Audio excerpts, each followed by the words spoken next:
Hi guys, आप लोग कैसे हैं? मैं मोहम्मद मिकाइल अंसारी और आप लोगों का मेरे इस यूट्यूब चैनल स्टडी मित्र मिकाइल में वेलकम है। दोस्तों, आज हम लोग पढ़ने वाले हैं टेंस के पास्ट परफेक्ट कंटिन्यूअस टेंस। इसके पहले हम लोग टेंस के प्रेजेंट टेंस के चारों टेंसेस को क्लियर कर लिए हैं। पास्ट में भी past indefinite tense, past continuous tense and past perfect tense पढ़ चुके हैं। आज हम लोग पढ़ेंगे दोस्तों पास्ट परफेक्ट कंटिन्यूअस टेंस, और इसे हम लोग टाइम लाइन पे पास्ट के चारों टेंसेज को भी रिवाइज करेंगे साथ ही साथ। और दोस्तों, अगर इस वीडियो को पूरा देखते हैं तो आपको टेंस से रिलेटेड, स्पेशली पास्ट के टेंस से रिलेटेड बहुत से कंसेप्ट्स क्लियर हो जाएंगे और आपको याद भी कुछ नहीं रखना पड़ेगा दोस्त। बस इस वीडियो को लास्ट तक जरूर देखें दोस्तों। तो आइए शुरू करते हैं। पास्ट परफेक्ट कॉन्टिन्यूअस टेंस, ठीक है दोस्तों। और इसे सबसे पहले कि इसे एक और नाम दिया जाता है। कोई भी कंटिन्यूअस टेंस जहां भी हो चारों में से, उसमें प्रोग्रेसिव भी बोला जाता है, प्रोग्रेसिव, ठीक है। तो ये भी आप दिमाग में रख सकते हैं। और इसके नाम को अगर एनालिसिस करते हैं दोस्तों, तो इससे हमको पता चल जाएगा कि इतना बड़ा नाम में क्या रखा है। जैसे कि पास्ट, इसको डिफाइन भी कर सकते हैं इसी टेंस के नाम से। पास्ट ये बीते हुए समय की बात करेगा। परफेक्ट जो कि टेंस में इसका मीनिंग यूज किया गया है, परफेक्ट मतलब कंप्लीटेड, जो कुछ कंप्लीटेड हो चुका है। तो क्या हुआ कि पास्ट में कंप्लीटेड। और दोस्तों, कंटिन्यूअस या प्रोग्रेसिव का मतलब कुछ जारी है या था, यानी कि पास्ट में कुछ एक्शन कंप्लीटेड हो गया, कुछ जारी था। वो मैंने पास्ट की बात कर रहा है, तो अगर आप आज के डेट में देख रहे हैं तो दोनों तरह का कंप्लीट हो चुका है, लेकिन कुछ पीरियड तक वो जारी रहा। तो इस तरह के एक्शन को दिखाने के लिए कि पास्ट में शुरू हुआ और कुछ देर तक जारी रहा, और उस तरह के एक्शंस को दिखाने के लिए हम लोग पास्ट परफेक्ट कंटिन्यूअस टेंस का यूज करेंगे। अब दोस्तों आइए, जो सबसे इंपॉर्टेंट है, और अगर इसे समझ गए तो आपको याद रखने की कुछ भी जरूरत नहीं है, वो है टाइम लाइन पे किसी भी टेंस के सिचुएशन को या कंडीशन को समझना। अगर समझ लेते हैं तो फिर आपको कोई भी कुछ भी याद रखने की जरूरत नहीं पड़ेगी। आप सिचुएशन और कंडीशन के अकॉर्डिंग आप स्ट्रक्चर को फॉर्म कर लेंगे और बोल सकेंगे, लिख सकेंगे या समझ सकेंगे। तो सबसे पहले दोस्तों टाइम लाइन को समझते हैं, और टाइम लाइन पे हम लोग इस टेंस को भी समझेंगे और पास्ट के चारों टेंस को रिवाइज करेंगे दोस्तों। टाइम लाइन क्या होता है पहले भी हम लोग पढ़ चुके हैं, और उसे एक वीडियो में भी सेपरेट हम लोग देखे हैं दोस्तों, और यहां पर भी देखेंगे दोस्तों। सबसे पहले टाइम लाइन होता क्या है, टाइम को 3 पार्ट में डिवाइड किया गया है, इसे यहां पर देखेंगे। पहला जो कि प्रेजेंट होता है, प्रेजेंट जो कि दोस्तों एक मोमेंट होता है, ये याद रखें, क्योंकि जो आप जी रहे हैं वो पल पल आगे बढ़ रहा है, जो आगे बढ़ रहा है वो पास्ट हो रहा है, जो आप उम्मीद कर रहे हैं वो हमारा फ्यूचर है, ठीक है। और जो प्रेजेंट से लेके आगे जहां तक लाइफ हो वो फ्यूचर में आएगा दोस्तों। और ये किसकी बात करता है, नाउ, यानी अभी की बात करता है, at the time of speaking, clear. और जो बीत चुका, आज तक जो आप बिता चुके हैं, वो हमारा दोस्तों पास्ट होता है, ठीक है। जो बीत गया वो बात गई, और ये हमारा पास्ट होता है दोस्तों। यहां पर से ये भी एक हमारा ड्यूरेशन है। और ये तो अगर पास्ट की टेंस को समझने के लिए आपको यहां पर दोस्तों ये इसी को रिफरेंस के रूप में यूज किया जाता है, जो कि अभी की बात कर रहा है। अब आइए, अगर पास्ट परफेक्ट कंटिन्यूअस के डिफिनेशन को समझना चाहते हैं, उसके कंडीशन या सिचुएशन को, तो उसके लिए हम लोग क्या करेंगे कि कोई भी एक्शन हो जो एक सर्टेन पॉइंट पे शुरू हो, स्टार्ट हो, और दूसरे पॉइंट कहीं भी कुछ ड्यूरेशन तक चले, और चूंकि पास्ट की बात कर रहे हैं तो कभी ना कभी तो वो कंप्लीट हुआ होगा।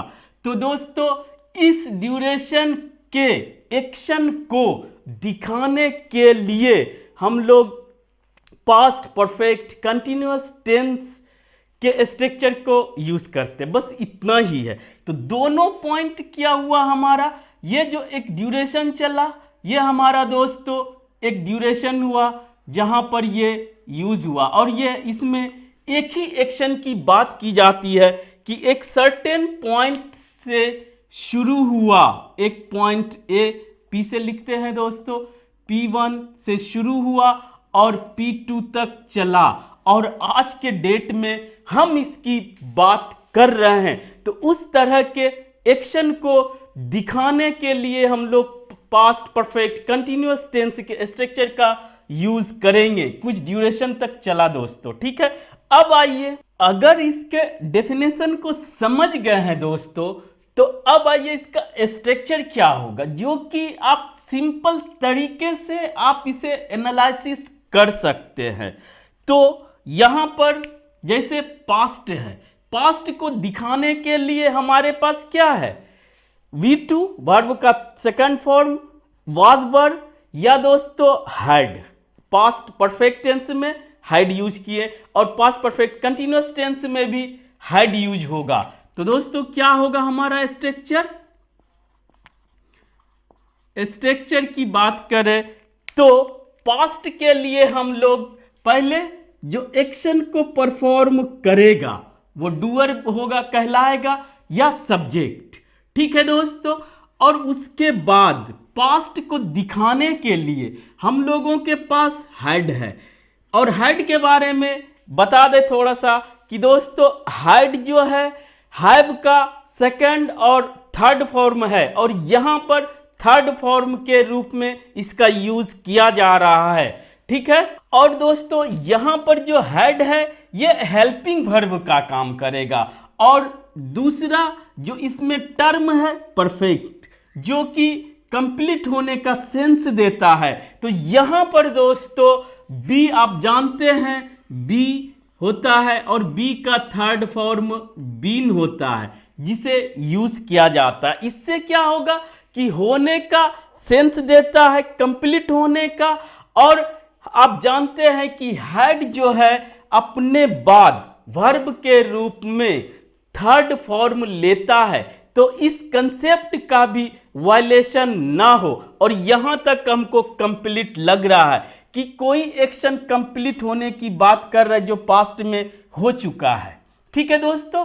अब आइए कि इसमें तो कुछ शुरू हुआ लेकिन कुछ टाइम तक चला, और उसको दिखाने के लिए आप जानते हैं कि कंटिन्यूअस एक्शन को दिखाने के लिए हम यूज करते हैं V1 प्लस ING, जिसे कि हम लोग V4 भी बोलते हैं, और इसे बोलते हैं प्रेजेंट पार्टिसिपल। क्लियर।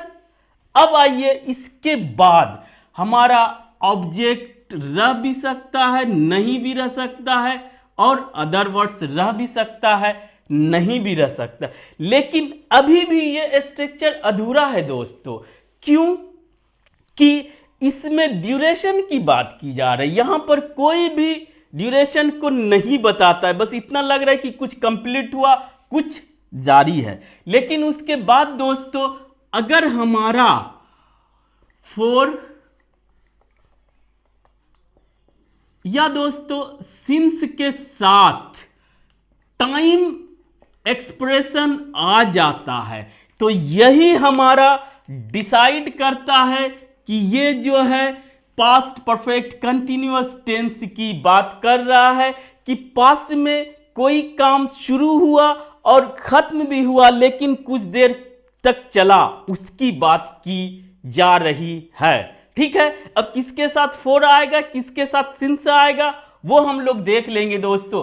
अगर इतना समझ गए तो हम लोग अब कंपेयर करने की कोशिश करते हैं कि पास्ट में हमारे पास 4 स्ट्रक्चर्स है। ठीक है, पहला past indefinite tense. Past indefinite tense कहा जाता है, उसके लिए सिर्फ यही रिफरेंस होता है प्रेजेंट, और कहा जाता है कि किसी पॉइंट पे या पास्ट के किसी निश्चित पॉइंट पे, मान लिए कि ये P2 पे कोई एक्शन अगर कंप्लीट हो गया, उसमें भी टाइम की बात की जा रही हो, तो वो पास्ट इंडेफिनिट टेंस होता है, चाहे यहां से यहां तक में कहीं भी कंप्लीट हुए एक्शन को दिखाना हो। और दोस्तों पास्ट कंटिन्यूअस टेंस की कोई भी एक यहां से यहां तक अगर ये एक्शन चल रहा है, तो अगर इस पॉइंट की बात करो, इस पॉइंट की कोई ना कोई इसके रिस्पेक्ट में एक पास्ट की रिफरेंस पॉइंट कि वहां पर कोई एक्शन हो रहा था, सिर्फ उस मोमेंट की बात करता है पास्ट कंटिन्यूअस टेंस में। क्लियर। अब तीसरा पास्ट परफेक्ट टेंस में। पास्ट परफेक्ट टेंस में दोस्तों एक रिफरेंस ये, इसका रिफरेंस ये लिया जाता है पास्ट में, कहिए R2। रिफरेंस 2 की अगर बात करें, पहला रिफरेंस ये अगर R1 है तो दूसरा रिफरेंस अगर R2 है, तो इसके टाइम पे अगर कोई एक्शन कंप्लीट हो चुका होता है, उसके बाद दूसरा एक्शन शुरू होता है, यानी कि पास्ट परफेक्ट टेंस से दो कंप्लीटेड एक्शन को दिखाया जाता है और दोनों के बीच कुछ ना कुछ गैप हो, और कंजंक्शन से दो एक्सप्रेशन या दो स्टेटमेंट या दो क्लॉज को जोड़ा जाता है। उस तरह की बातों को अगर दिखाना है, किसी एक पॉइंट के पहले एक काम हो चुका, फिर इस पॉइंट पे कोई काम भी कंप्लीट हुआ, तो उस दोनों को दिखाने के लिए past perfect continue past perfect के स्ट्रक्चर का यूज किया जाता है दोस्तों।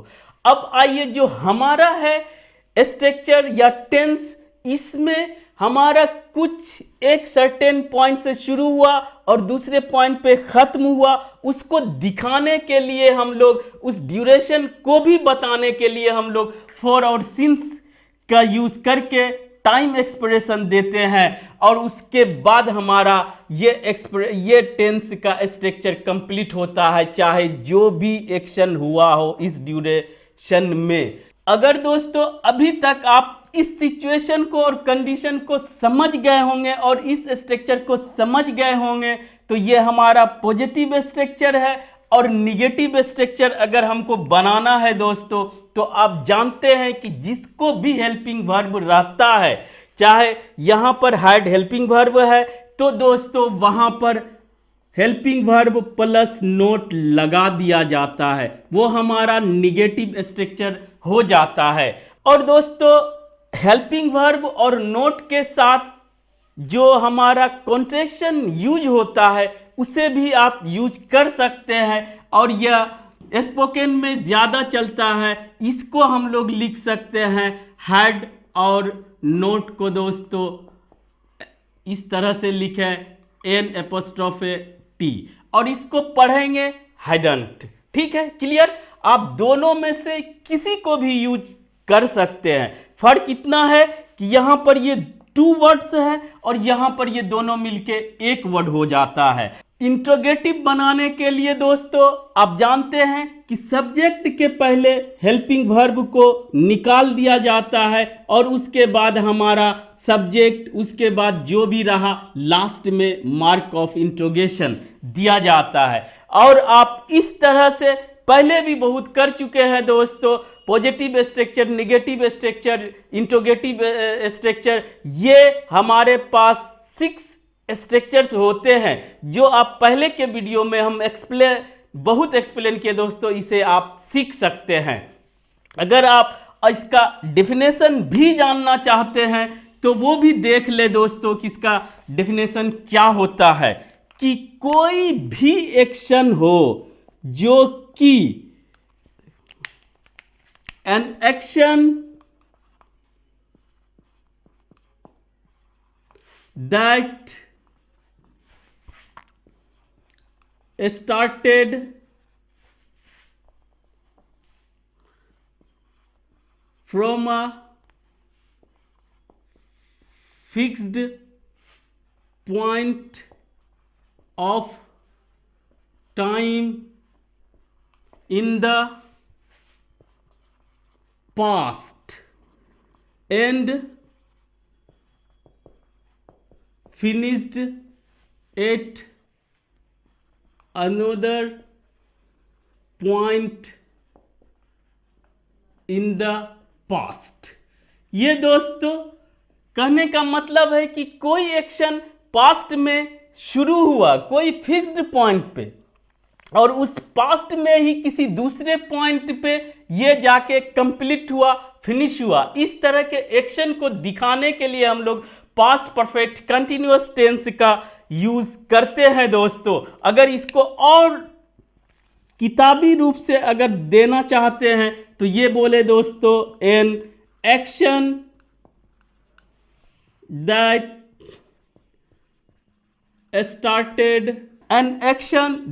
started before a certain point of time in the past and continued up to that time. ये डिफिनेशन दोस्तों ये स्टैंडर्ड है, बुक में आपको मिल जाएगा कि कोई जो है एक्शन किसी certain point of time in the past, यानी कि इस रेफरेंस की बात कर रहे हैं, इसके पहले यानी कहीं से शुरू हुआ और ये इस पॉइंट तक चला, ठीक है। और ये दूसरा आप अपने लैंग्वेज में दे सकते हैं कि पास्ट में किसी एक पॉइंट से शुरू हुआ और कुछ देर चला और किसी दूसरे पॉइंट पे ये कंप्लीट हुआ, इस तरह से दोस्तों। और अगर इसका आप हिंदी पहचान भी जानना चाहते हैं तो वो जान सकते हैं दोस्तों। हिंदी पहचान क्या होता है दोस्तों कि इसमें भी रहता है रहा था, रही थी, रहे थे, लेकिन समय के साथ। समय मतलब ये दोस्तों जो टाइम दिया जाएगा इसके साथ, अभी एग्जांपल में देखेंगे दोस्तों। लेकिन कभी कभी वह पढ़ता रहा था, वह खेलती रही थी, ता रहा ते रही भी हिंदी से लेते। लेकिन आपको हिंदी के स्ट्रक्चर पे या हिंदी बातों पे नहीं जाना है, आपको सिचुएशन और कंडीशन को देखना है। एक्शन के सिचुएशन और कंडीशन से पता लगाना है कि हम इसको किस टेंस के स्ट्रक्चर में बोलेंगे, लिखेंगे या फॉर्म करेंगे। क्लियर दोस्तों, इस तरह से हमारा ये आज जो है कंप्लीट होता है। कुछ एग्जाम्पल्स हम लोग देखते हैं दोस्तों, जैसे कि अभी हम लोग सिंस और फॉर का यूज देखेंगे इसके साथ, जो कि बहुत ही सिंपल है। इसी पे जैसे ये पॉइंट है, कोई काम शुरू किया दोस्तों, यहां पर इस पॉइंट से, जैसे मंडे मॉर्निंग से, अगर कोई काम मॉर्निंग से शुरू हुआ और इवनिंग तक चला, तो दोस्तों आप दो तरह से बता सकते हैं टाइम को। कैसे बता सकते हैं तो ये हम लोग देखते हैं, सिंपली हो जाएगा दोस्तों दो तरह से। अगर आपको ड्यूरेशन बताना है कि कोई एक्शन का ड्यूरेशन बताना है कि मॉर्निंग से इवनिंग चला, मान लेते हैं 10 घंटा चला, तो यहां पर अगर लिखना है 10 आवर्स तो लिख दे दोस्तों 10 आवर्स। और उसके पहले जब भी ये ड्यूरेशन की बात कर रहा है, 10 आवर्स क्या हुआ ड्यूरेशन। तो अगर ड्यूरेशन की आप बात करते हैं तो वो आप 4 लगाएंगे। ठीक है, ये ड्यूरेशन या period of time, period of time, यहां पर आप क्या लगाएंगे दोस्तों, 4 लगाएंगे। और सेंस क्या देगा हिंदी में, से। ठीक, क्लियर। और अगर आप ये फिक्स्ड पॉइंट की बात करते हैं, सर्टेन पॉइंट की बात करते हैं, स्टार्टिंग पॉइंट लिखते हैं दोस्तों, स्टार्टिंग पॉइंट की बात करते हैं, तो वहां पर आपको सिंस लगाना होगा और उसके साथ आपको सिंस मॉर्निंग लिखना पड़ेगा, सिंस मॉर्निंग, या इसमें आप जो भी चाहे लिख सकते हैं, जहां से शुरू हुआ अगर उस पॉइंट को दिखाना है, 2010 से, मंडे से, मार्च से, कुछ भी, वो अगर पॉइंट ऑफ टाइम, ये क्या हुआ पीरियड ऑफ टाइम और ये क्या हुआ point of time, point of time को दिखाना है तो आपको सिंस का यूज करना पड़ेगा। अब वेरी सिंपल तरीके से आप ड्यूरेशन के लिए 4, स्टार्टिंग पॉइंट के लिए सिंस, इसका भी मतलब से ही होता है। तो अब आइए एग्जाम्पल से देखते हैं दोस्तों इसी में, कि कोई सुबह से शाम तक पढ़ रहा था और रात में इसके बारे में आप बात कर रहे हैं। बात आप कब करेंगे, आप तो प्रेजेंट में बात करेंगे। और कोई काम पास्ट में शुरू हुआ और पास्ट में ही खत्म हुआ, उसी के बारे में अगर बात कर रहे हैं दोस्तों, तो सुबह से शाम तक कोई काम चला, मान लिए कि पढ़ाई कर रहे थे, तो ही, अगर वह पढ़ाई कर रहा था, he had been, third form study का स्टडीइंग। अब दोस्तों अगर आप देखते हैं, लिखते हैं कि इस पॉइंट को चर्चा करते हैं कि बस सुबह से पढ़ रहा था, he had been studying since morning, कि वह सुबह से पढ़ रहा था, और अंडरस्टूड है कि वो शाम तक पढ़ा, और आप उसकी बात नाइट में कर रहे हैं या अगले दिन कर रहे हैं। तो दोस्तों यहां पर इस तरह से दिखाएंगे। अगर इसी को आप दिखाना चाहते हैं दूसरे तरीके से तो दिखा सकते हैं, he had been studying for, अगर ये 10 आवर्स की है तो फॉर 10 आवर्स, कि आप दो तरह से दिखा सकते हैं दोस्तों, सिंस मॉर्निंग और फॉर 10 आवर्स। कहने का यह मतलब है कि टाइम का रहना तो मस्ट है, तभी ड्यूरेशन या कोई पॉइंट की बात बताएगा। लेकिन दोस्तों आप दो तरीके से बता सकते हैं, या तो उसके स्टार्टिंग पॉइंट को आप उसमें बताएं, या दोस्तों कितना ड्यूरेशन है वो बताएं। अगर स्टार्टिंग पॉइंट को आप बताना चाह रहे हैं तो आप सिंस लगाएं, और अगर आप ड्यूरेशन बताना चाह रहे हैं तो आप दोस्तों 4 लगाएं। दोनों का सेंस से होता है। इस तरह से दोस्तों आप जितने सिचुएशंस बनाइए और अपने से मन में या लिख के प्रैक्टिस कीजिए दोस्तों, तो आपका टेंस के साथ साथ ये स्ट्रक्चर आपका कंप्लीट हो जाएगा और कभी नहीं भूलेंगे। आज बस दोस्तों इतना ही। अगर यह वीडियो आपको अच्छा लगा हो और आप इससे कुछ सीखे हो तो प्लीज इसे लाइक करें, सब्सक्राइब करें और अपने दोस्तों के बीच शेयर जरूर करें दोस्तों। Thank you for watching, have a nice day.